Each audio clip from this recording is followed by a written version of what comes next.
मैंने पार की और उसके बाद उसके आगे किसी की हिम्मत नहीं थी कि मुझे रोक पाता। बस आगे मैं बढ़ता गया। ये घना सा जंगल था, पेड़ बहुत ज़्यादा ऊंचे। ये पुराने ज़माने के पेड़ हैं। ऐसे पेड़ बहुत ज़्यादा लंबे होते हैं और इसके कारण आसमान तक नज़र नहीं आता।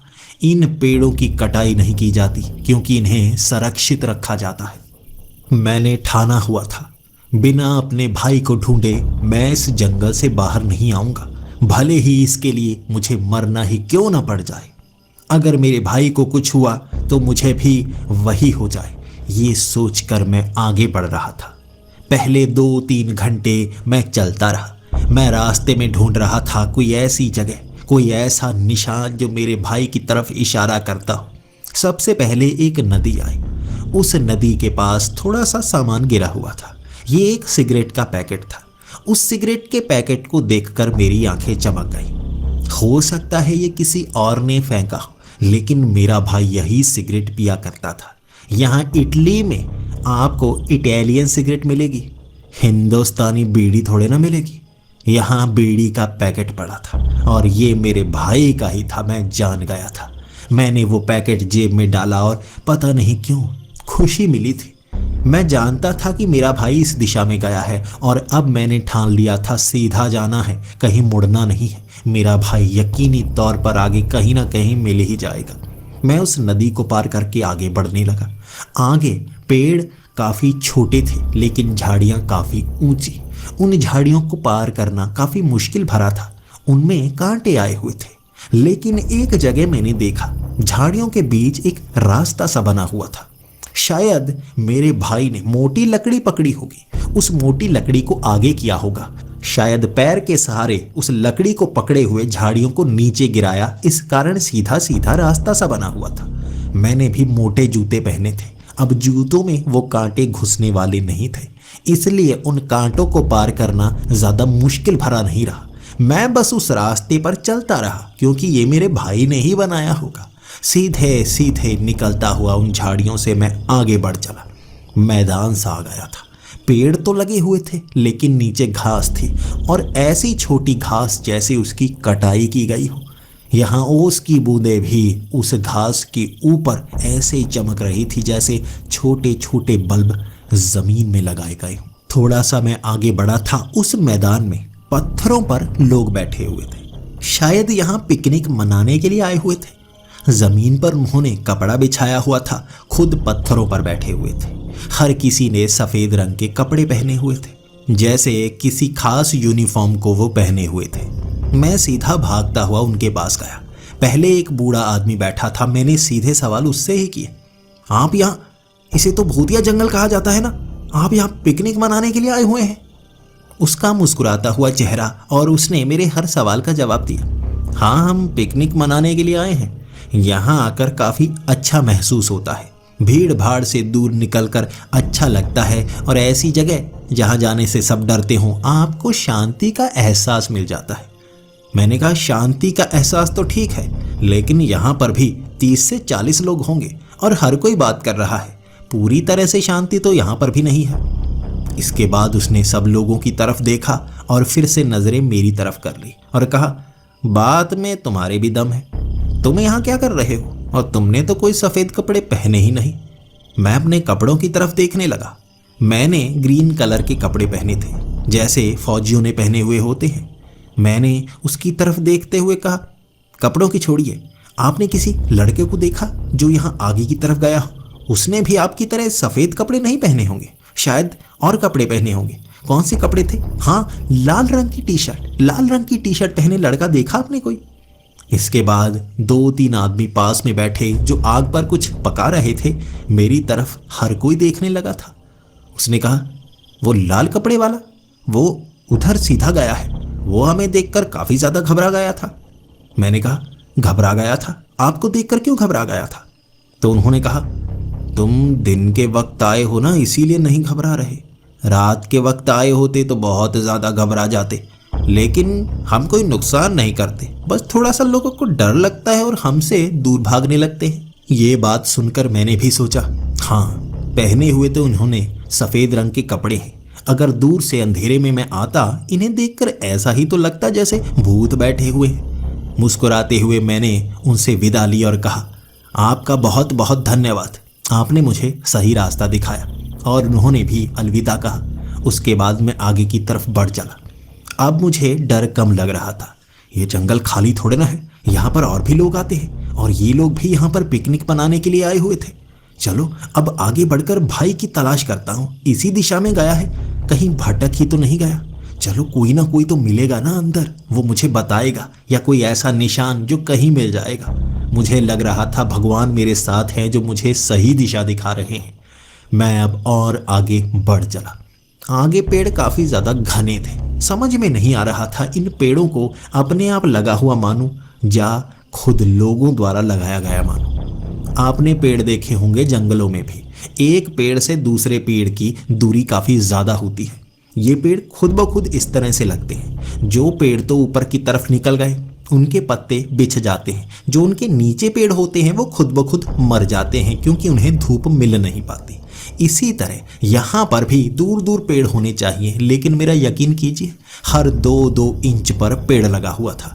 उनके बीच से निकला तक नहीं जा सकता था। सामने पेड़ों से जैसे एक रास्ता बना हुआ था और कोई तरीका नहीं था आगे बढ़ने का। उस रास्ते पर ही चलना था। हो सकता है इस रास्ते पर कोई जाल बिछा हुआ हो और सामने से कोई जानवर आ गया। मैं इधर उधर नहीं भाग सकता, वापस पीछे की तरफ भागना पड़ेगा। अब मैंने रिवॉल्वर हाथ में ले ली थी। वक्त दोपहर के 3 बजे का हो गया था। आधा दिन आगे बढ़ते बढ़ते बिता दिया था मैंने। मैं इस रास्ते से आगे बढ़ता जा रहा था, लेकिन जैसे जैसे मैं आगे बढ़ता गया सामने मुझे साफ साफ रास्ता दिखता गया। साइड से निकला जा नहीं सकता था। काफी लंबा रास्ता था। मैं सोचने पर मजबूर हो गया, सच में अगर सामने से कुछ आया बहुत लंबा भागना पड़ेगा पीछे। अब मैं काफी आगे निकल आया था और पेड़ों पर पत्ते मौजूद नहीं थे। ऐसा लग रहा था सूखे पेड़ जमीन में गाड़े गए हों। जैसे जैसे और आगे बढ़ा, इन पेड़ों पर जैसे प्लास्टिक के पत्ते लगाए गए थे जो चमक रहे थे। उनके अंदर से रोशनी निकल रही थी। मैं उस रास्ते से काफ़ी आगे निकला और तब जाकर खुला जंगल आया। तब मुझे सांस में सांस आई थी, कहाँ से बचकर निकला हूँ। अगर यहाँ पर सच में कोई फंसा तो समझो गया। मैं उस जंगल के कोने में था और सामने फटा हुआ एक कपड़ा दिखा। शायद किसी ने शरीर पर पहना हुआ कपड़ा यहाँ फंसाया होगा। मैं उस कपड़े के पास गया। ये लाल रंग का कपड़ा था। ये टी शर्ट का कपड़ा था और नई टी शर्ट ही थी। मैंने यही टी शर्ट अपने भाई को गिफ्ट की थी जो पहनकर वो इस जंगल के अंदर गया था। ये उसका कपड़ा था। ये देखकर मेरी आंखें चमकी। मैं खुश हो गया। मैं सही दिशा में जा रहा हूँ। मेरा भाई भी इस रास्ते के बीच से निकला होगा। जैसे ही मैं आगे पहुंचा मुझे साफ साफ रास्ता दिखने लगा था। यहाँ घास के ऊपर पैरों के निशान बने हुए थे। शायद बहुत सारे लोग यहीं से आगे बढ़ते होंगे। अब वक्त शाम के 5 बजे का हो गया था। मैं बहुत आगे निकल आया था। मेरा मन मुझे कह रहा था वापिस चला जा, अंधेरा होने वाला है, इसे भूतिया जंगल कहा जाता है। लेकिन मैं ये ठाने हुए था भाई को लिए बिना जाने वाला नहीं। उस जंगल में थोड़ा सा आगे बढ़ा। सामने मुझे 3-4 झोंपड़े नजर आए। ये बसा हुआ गांव लग रहा था क्योंकि झोंपड़े के अंदर से धुआं निकल रहा था। कोई खाना बना रहा होगा। मैं भागा उस तरफ। मेरा भाई यहाँ तो नहीं, कहीं उसे चोट तो नहीं लगी और गांव वालों ने मेरे भाई को यहाँ तो नहीं रखा हुआ। मैं पहले घर का दरवाज़ा खोलकर अंदर गया। उस घर के अंदर कोई नहीं था। सामने लकड़ियाँ जल रही थी। यहाँ इटालियन चूल्हा बना हुआ था और उस पर एक बर्तन रखा था जिसमें कुछ नहीं था। लकड़ियाँ जलकर धुआं बन रही थी लेकिन पक कुछ नहीं रहा था। घर के अंदर कोई नहीं।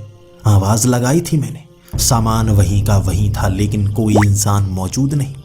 अब मैं दूसरे घर में गया। दूसरे घर में भी कोई मौजूद नहीं। मैं तीसरे घर में गया, वहाँ भी कोई नहीं, लेकिन धुआं हर घर से निकल रहा। वो बर्तन हर किसी ने आग के ऊपर रखे हुए थे लेकिन मौजूद कोई नहीं था। उसके बाद मैं घरों से बाहर आ गया। सामने और भी घर दिख रहे थे। मैं भागकर उस तरफ गया। एक एक करके मैंने वो घर भी खंगाल मारे लेकिन दिखा मुझे कोई नहीं। बहुत ज़्यादा गुस्से में आ गया था। एक घर में बर्तन देखकर मैं चीख पड़ा था। कैसे लोग हैं बेवकूफ़, आग पर खाली बर्तन रखा हुआ है और चले कहाँ गए हैं। मैं जल्दी से मिलना चाहता हूँ, मैं उनसे जल्दी से मिलना चाहता हूँ, मुझे भाई को ढूंढना है। लेकिन तभी मेरे कान में आवाज़ आई, पागल किसको कह रहे हो। ये आवाज़ सुनकर एक पल के लिए मैं चौंक भी गया था, थोड़ी खुशी भी हुई थी, चलो कोई तो बोला। लेकिन जब मैं इधर उधर देखने लगा, नज़र मुझे कोई नहीं आया। भाग कर मैं बाहर गया, कहीं घर के बाहर से किसी ने आवाज़ तो नहीं लगाई। घर के बाहर से कोई नहीं बोला था। बाहर खड़ा होकर मैं कहने लगा, कौन बोला, कौन बोला, कहाँ पर है। आवाज़ घर के अंदर से आई। यहीं तो हूँ, घर के अंदर। जिस घर से मैं बाहर निकला था ये आवाज़ वहाँ से आई थी। मैं भागकर घर के अंदर चला गया, फिर से इधर उधर झांकने लगा। एक एक करके वो 2-3 कमरों में गया, लेकिन मुझे नज़र कोई नहीं आया। सर को खुजाते खुजाते फिर से मैं बुड़बुड़ाने लगा था, कोई नहीं है, मेरे कान तो नहीं बज रहे। सामने से जवाब आया, तुम पागल नज़र आते हो, बोल तो रहा हूँ मैं यहाँ पर मौजूद हूँ। ये आवाज़ मेरे कान के बहुत करीब से आई थी। जिस दिशा में मैं देख रहा था मेरे पीठ के पीछे से कोई बोला था और भौचक्का सा होकर मैंने पीछे देखना चाहा, नज़र कोई नहीं आया। मैं अब डर गया था और थर थर काँप रहा था। तभी मैं ये सोचने पर भी मजबूर हो गया, भूत या जंगल, कहीं ये भूत ही तो नहीं। मेरी टांगें हिलने लगी थी, मेरा दिमाग बहुत तेज चलने लगा था। भाई को खोने का गम भी था और डर के मारे बुरा हाल हो चला था। मैं थर्राती हुई आवाज में बोला, कौन है, कौन है, नजर नहीं आ रहा। तभी आवाज आई, सामने आईना लगा है, आईने में देखकर बात करो। मैंने आईने की तरफ देखा। जैसे ही मैं आईने की तरफ देखने लगा, मुझे अपना प्रतिबिंब नजर आया, क्योंकि मैं आईने के सामने खड़ा था। पीठ पीछे खड़ा एक आदमी दिखा मुझे। घबराकर मैंने पीछे देखा, पीछे कोई नहीं था। उस आईने में दिख रहा था वो आदमी, यानी वो भूत था। मेरे मुंह से आवाज भी निकलना बंद हो गई, लेकिन अब सवाल तो करना ही था। 823